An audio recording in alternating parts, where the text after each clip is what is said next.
They thought she'd break within a week. Quiet, small, dressed in soft browns and muted shoes that made no sound on the old tile.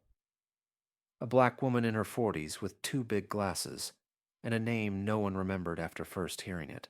To the students, she was just another placeholder, a face that would vanish before they had to learn it.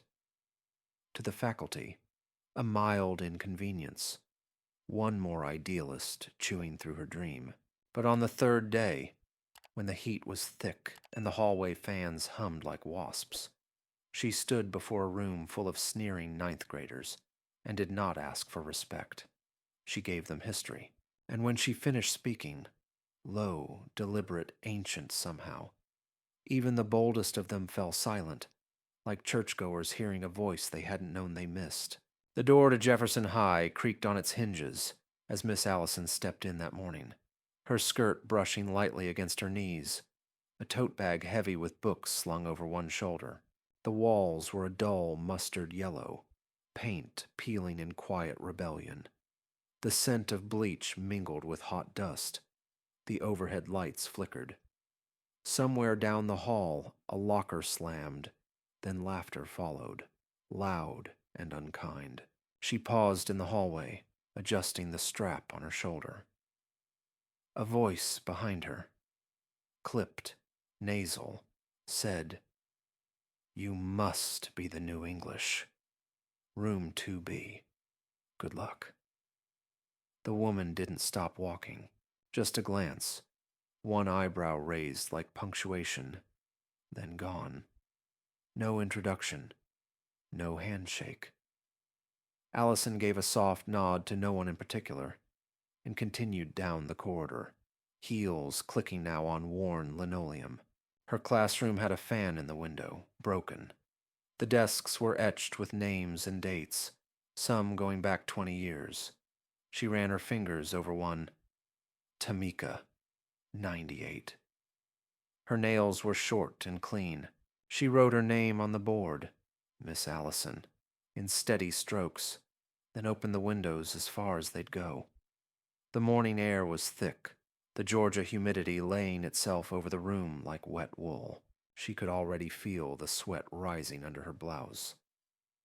The first students came in loud, dragging their feet, backpacks half-zipped.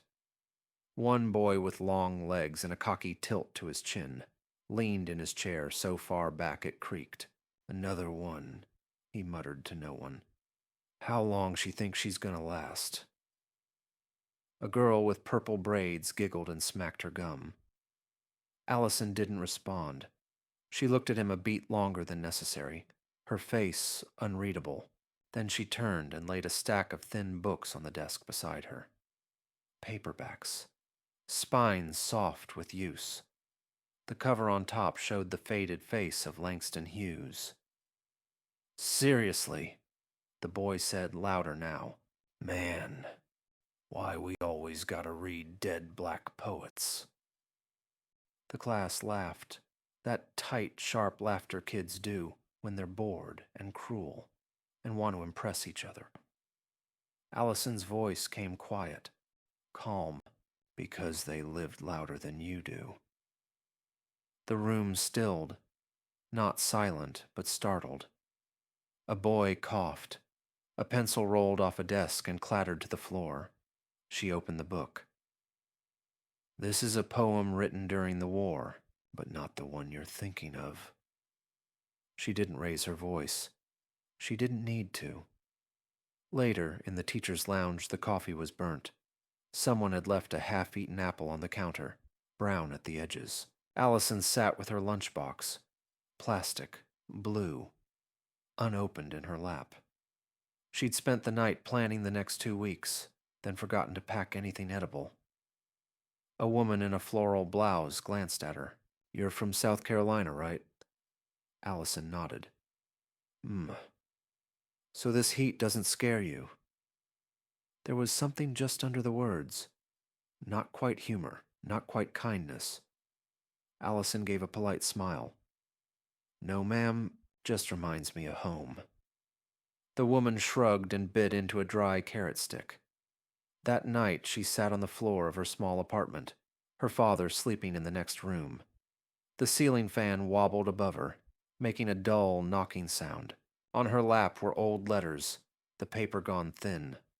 One in particular, written in dark blue ink decades ago, had been folded so many times the creases threatened to tear. Her grandmother's handwriting curled and firm. You are not invisible, even if they do not see you yet. Stay steady. She laid it beside her and wiped her eyes with the back of her hand. The next morning, the classroom felt different, the air heavier. Students slouched in with more purpose now, as if testing her. One boy, the same lanky one, mimicked her voice as she took roll. "Miss A. Allison," he drawled, loud enough for the back row to hear. Laughter again. She paused mid-mark. Her hand stopped on the clipboard. She turned to face him fully. "You think I sound funny?" The boy looked surprised, then smirked. "I think you sound like a cartoon." She walked to her desk, opened a drawer, and pulled out a smaller book. The pages were worn, corners curled. Without another word, she began reading. First in English, then, without pause, in Spanish. The same poem, no explanation. Somewhere near the back, a girl straightened in her seat. "You speak Spanish?" someone asked. Allison didn't answer. She kept reading. When she finished, she closed the book softly. My grandmother taught herself to read with candlelight. She wasn't allowed in schools like this, but she taught others, on porches, in kitchens, in churches. She did it until her hands shook too much to hold the pages. Silence settled over the room like dust. "That's why I'm here," she said. No one moved. Then the boy, the same one, raised his hand. Awkward, slow. He didn't ask a question. He said, I didn't mean, I'm sorry." Allison looked at him, just looked, then nodded once. Later that day, a hallway buzzed with voices. "Did you hear what she did? She speaks like 3 languages. No way. She's just a sub." In the office, the assistant principal called her in. His tie was crooked, eyes sharp behind his glasses. "I heard about your class," he said. Allison smoothed her skirt as she sat. "Yes, sir." "Someone said you translated Hughes into Spanish and French." She hesitated, just enough to make them listen. He nodded slowly. "You're not what we expected." She smiled without showing teeth. "Neither are they." He didn't answer right away. "Keep doing what you're doing," he said finally. She left the office with a paperclip note in hand. No praise, no award. Just a reminder. Her room was being watched now. That evening, she sat beside her father. He struggled with the fork, his fingers stiff. She helped him cut the meat. "How's the school?" he asked, his voice gravel and breath. She looked at him for a long moment. "They're loud." He chuckled, a dry rasp. "So are you." She laughed then, soft and short, wiped her eyes again before he could see. She stayed up late preparing the next lesson. Hughes, yes, but also Angelo and Baldwin.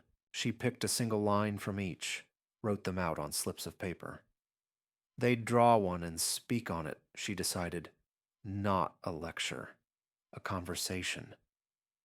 The next morning, as she unlocked her classroom door, there was already someone waiting, a girl with round glasses and nervous hands. "Miss Allison?" "Yes."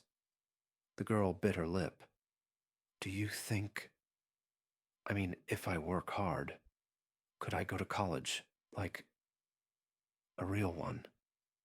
Allison didn't answer right away. She opened the door, held it wide.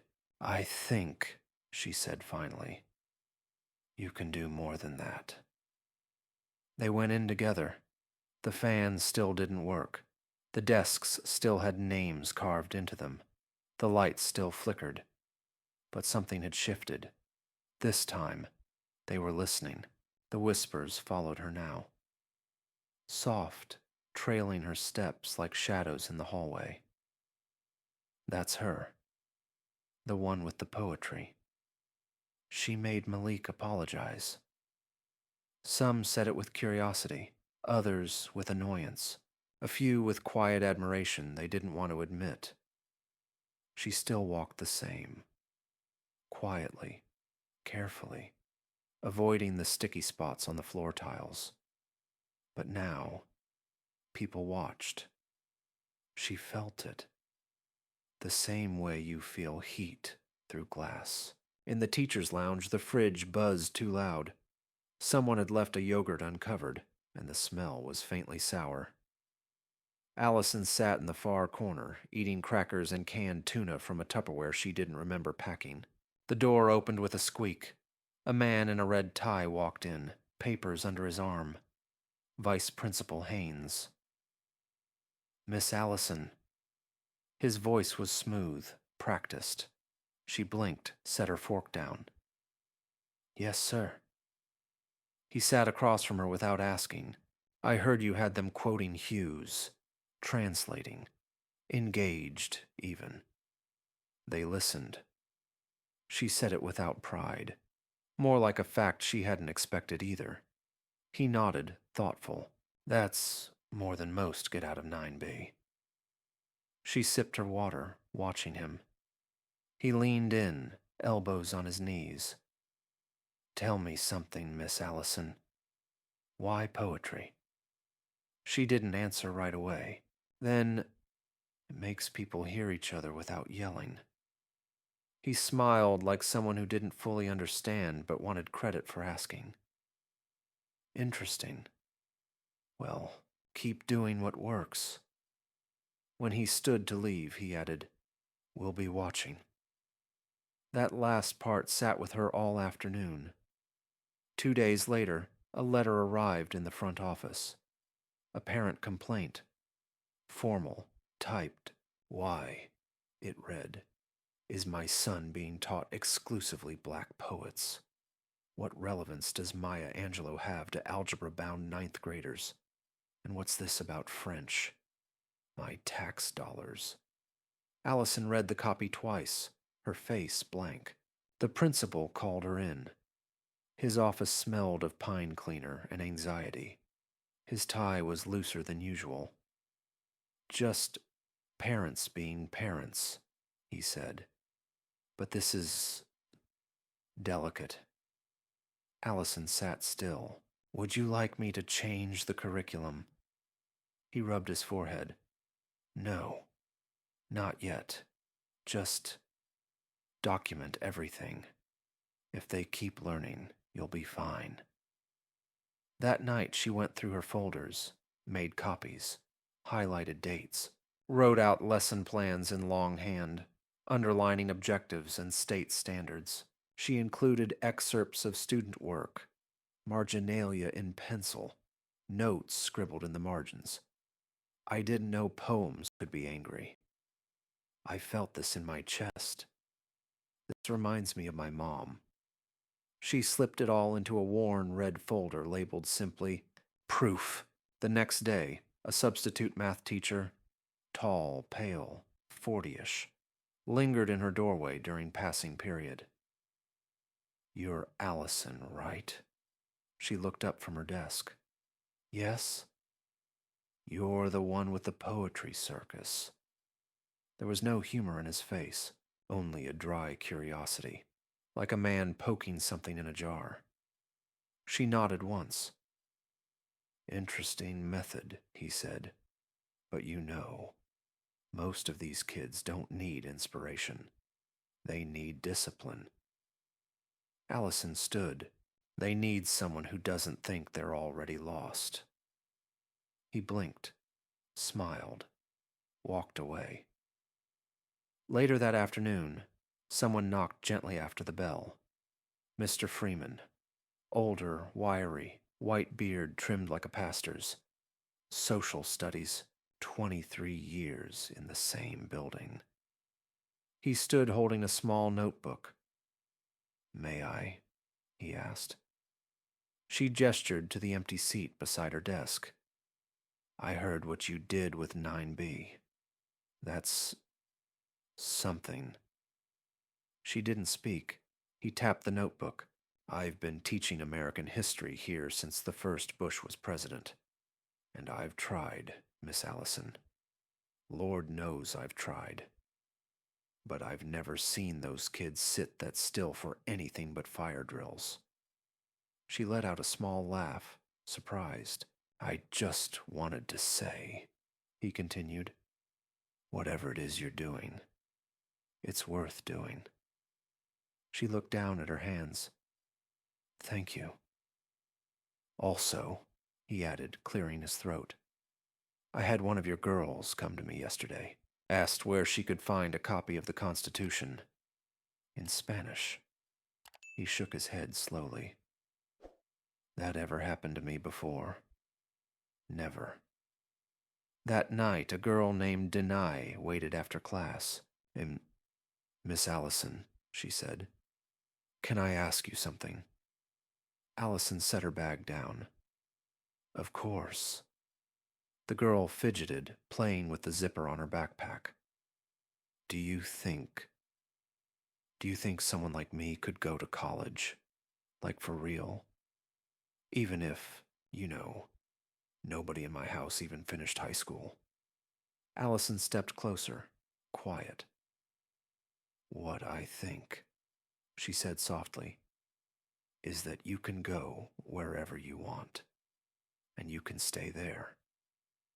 The girl didn't speak for a while. Then, "My uncle says books are for people with savings accounts." Allison leaned on the desk. "Your uncle's wrong." The next morning, a memo landed in her mailbox. She'd been invited, or rather voluntold, as teachers said, to present at the district's instructional conference. A model lesson, 20 minutes. Open to teachers, board members, maybe press. She held the paper in both hands like it might vanish if she blinked. Her heart thumped once, twice. In the hallway, Malik, the boy who'd mocked her that first day, nodded at her as he passed. Not a word, just a small nod. At home, her father was having a good day. His hands were steady enough to hold the spoon. They ate chicken and rice from matching bowls. "I need your help," she said suddenly. He looked up, eyebrows raised. "I'm speaking at a thing. For the district. It's a big deal." He gave her a smile that made her chest ache. "Well then," he said, "you better practice." They moved to the living room. She cleared a space between the coffee table and his old recliner. She held the book like a pulpit. "I'm not used to speaking in front of suits." Her father chuckled. "Speak like you spoke to me when you were 10. You made me cry with that story about the dog and the fire hydrant." She laughed, startled by the memory. "Just be you, baby," but louder. On the morning of the presentation, the auditorium smelled of polished wood and nerves. Chairs scraped, coffee brewed in silver urns in the back. She stood behind the podium with the lights hot on her face. "Today," she began, "I want to talk about voices, the kind we hear and the kind we ignore." She held up a slip of paper, one of the student quotes from her folder. "This reminded me of my mom." The audience was quiet. Some leaned in. These students aren't empty. They're full. What they need, what we need, is to listen. Then she read a short piece. One page. A Langston Hughes poem, followed by one from a student named Tierra. Tierra's was better. When she finished, no one clapped right away. Just silence, full and still. Then someone stood. Applause spread slowly. Some teachers wiped their eyes. One woman in a business suit murmured, "My God." Backstage, she sat down on a folding chair and took off her shoes. Her feet were trembling. Her phone buzzed. A message from the front office. "Come see us when you return. Good news." She stared at it for a long moment, then closed her eyes. The smell of the auditorium clung to her clothes. Wood polish and dust. And something new. Respect. A white envelope waited for her on Monday morning. Slipped under her classroom door, creased once down the middle. The front bore the seal of the school district and her name. Typed. No title. Just Allison May. She turned it over, her hands suddenly cool. The room around her was still quiet. No students yet, no buzz of the hall. Only the sound of the old fan groaning softly at the window, and her breath. Inside, a letter. "Congratulations. Your submission." Voices in translation. Teaching Empathy Through Poetry has been nominated for the district-wide grant initiative, Literature for All. Your classroom will be evaluated for pilot expansion. She read it twice, then once more, just to feel it again. She didn't smile, not right away. She sat with it, let the weight of it settle into her chest like warm tea. Later that afternoon, she pinned the letter on the fridge next to a faded grocery list and a magnet shaped like South Carolina. Her father stood beside her, hands steady today, voice rough. "That from the district?" She nodded. "About time," he muttered, then gently tapped the page. "Don't forget who you are." "I won't," she whispered. They stood in silence for a moment. A quiet moment, but full. 2 days later, she was summoned to the principal's office again. The same pine cleaner. The same window blinds tilted just a little off. But this time, there were 3 people waiting. The principal, Vice Principal Haynes, and someone she didn't know. A tall woman in a gray suit with sharp eyes and a smooth voice. "We'd like you," the woman said, "to develop a pilot course for the spring. Tentative title, Voices of America. You'd have some freedom. Focus on underrepresented authors, modern connections, that sort of thing." Allison blinked. "Me?" "Yes," said the woman. "You. Students are responding to your approach. And frankly, the board wants something to point to. Something that works." The principal cleared his throat. "There may be some resistance. From faculty?"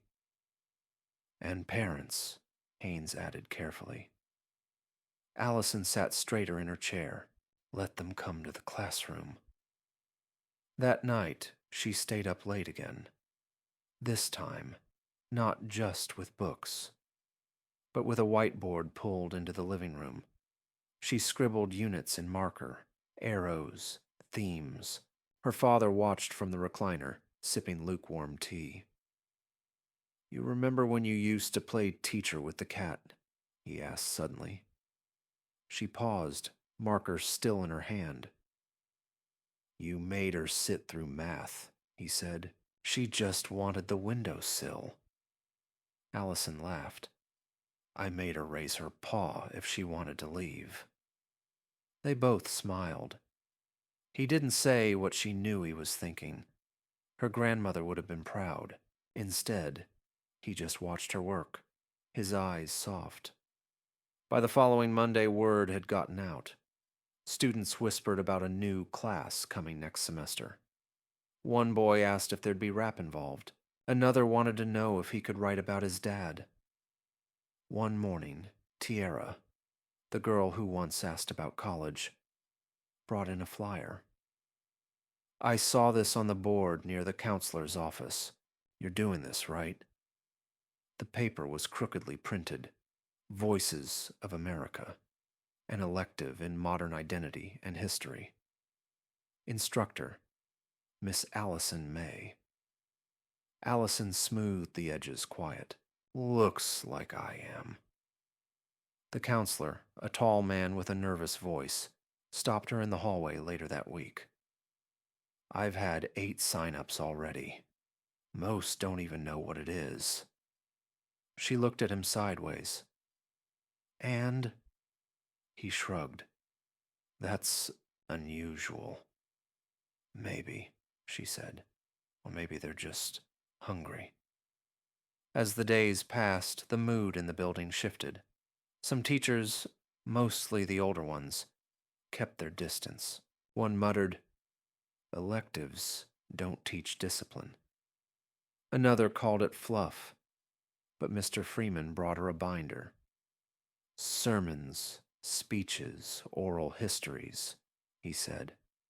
Used to teach this before the standards choked it out. She took it with both hands. Thank you. I see what you're doing, he said quietly. Don't let them wear you down. Then, without looking back, he added, some of us are still listening. The local news came on a Friday. A young anchor, too cheerful for the weather, interviewed her near the school library. Camera crews squeezing into hallways not built for equipment. Why poetry? They asked again. Allison smiled lightly. Because it's the shortest way to the truth. The segment aired that night. They used a clip of Tierra reading her poem, voice shaking but clear. The phone in the office rang the next morning. Parents, alumni. One retired teacher from Ohio who said, you made me remember why I started. The district approved her raise the same week. Not huge, but real. $47,000 a year. She stared at the pay stub like it was a foreign language. For the first time in months, she bought her father a new mobility chair. Black leather. Quiet wheels. He didn't say much when it arrived, just ran his hand over the armrest and nodded. I was worried, he said later, that you'd stop pushing. I almost did, she admitted. He reached for her hand. But you didn't. Spring came slow that year. The first warm breeze smelled like asphalt and pollen. On the first Monday of the elective, the classroom was full before the bell rang. 31 students, some who'd never raised their hand in any other class, some who hadn't smiled since August. There were no desks left. One boy sat on a milk crate. She stood at the front holding a new anthology. Voices of the Disappeared. My name is Miss Allison. You may have heard some things. That I only teach poets who've been dead a long time. That I make you write about your feelings. Laughter rippled through the room. All that's true, she said, and also not enough. They listened, and when she handed them their first prompt, write a story you don't usually tell out loud, no one groaned. No one said, what's the grade? They just started writing. In May, the school held its first public assembly since COVID. Parents, students, press. The gymnasium smelled like warm plastic and old banners. The lights buzzed overhead.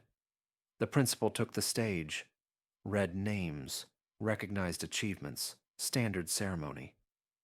Then he cleared his throat. There's one more award tonight, and this one, well, it wasn't on the schedule. He looked over at Allison sitting in the front row. This teacher has done more than teach. She's made students want to learn, want to stay. She's reminded us what schools are for. The crowd clapped, then stood, She was handed a certificate, simple, framed in wood. But then something else happened. Malik, the same boy who once mocked her voice, rolled his eyes at her books, stepped up with a piece of paper in his hand. Can I say something? The mic wobbled as he adjusted it. He looked at her, then at the crowd. I didn't like her when she came. I thought she was just another sub. Some laughter. He nodded. But she taught me something. Not just poems. She taught me to shut up and listen. She taught me I matter. He turned to her. Miss Allison, you taught me how to be real. He handed her a note, not a card, just notebook paper, crumpled, folded, rewritten. She held it like it was glass. In the teacher's lounge the next day, someone called her name. Not new teacher, not the poetry lady. Just, Allison, you got a minute? She turned. There were smiles now, questions about her course. Someone asked if they could borrow her lesson plan. She nodded. She didn't sit alone that day. Her desk still had the old Hughes book on top, the same one from that first week. The corners curled, the pages soft from turning. Beside it, her blue lunchbox. Full, this time. Inside, a sandwich wrapped in foil, a note on top. For Miss Allison. From your favorite poet in class. She didn't cry. She just picked up the note, pressed it flat, read it once, and smiled. On graduation day, she stood behind the podium as the last students walked across the stage. She looked out at them. Faces she knew, names she could still match to poems. She said, "You don't have to be someone important to do something important. Sometimes you just have to stay. Stay and speak." There were no fireworks, no music swell. Just a quiet room full of people finally hearing one another. And one student, quiet, unnoticed till now, turned to their neighbor and whispered, "I think I want to teach."